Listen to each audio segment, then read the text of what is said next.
मैं आज आपको त्रिभुवन कीर्तिरिस के बारे में दिखा रहा हूँ, जो आयुर्वेद में बुखार जुकाम ज़्यादातर ज्वर में दी जाती है।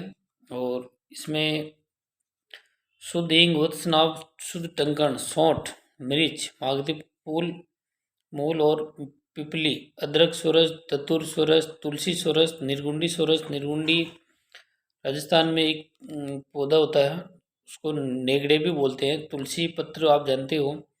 और धतूर के पत्तों का सोरस होता है, अदरक का सोरस होता है। इन सबको मिला के इस दवाई का निर्माण होता है। इसका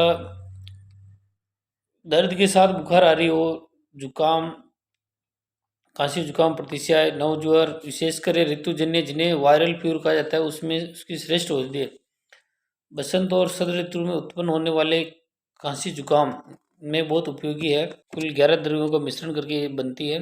और ऋतु जो बसंत ऋतु से जस्ट पहले की खांसी जुकाम में इसका बहुत अच्छा रिजल्ट है। और वायरल फीवर, जो वायरल का मतलब कोई ऋतु चेंज होती है उस टाइम वायरल फीवर होता है, उसको उसमें बहुत अच्छा काम करती है।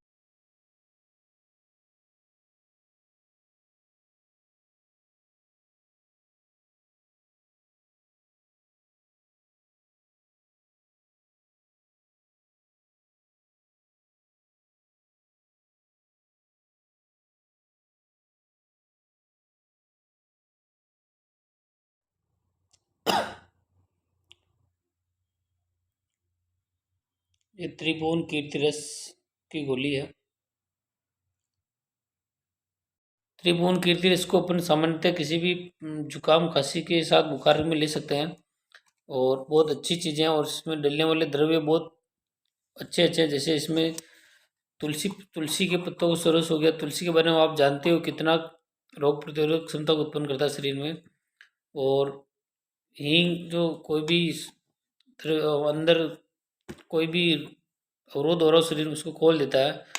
और शुद्ध टंकण, शुंठी, मिर्च, मागधी सब अपने अपने अलग अलग रोल निभाते हुए अपने आप को प्रतिशय ज्वर से निजात दिलाते हैं। और इसका उपयोग करें और अपने अड़ोस पड़ोस कराएं और आयुर्वेद को बढ़ावा देने में सहयोग करें। धन्यवाद। जय हिंद, जय भारत।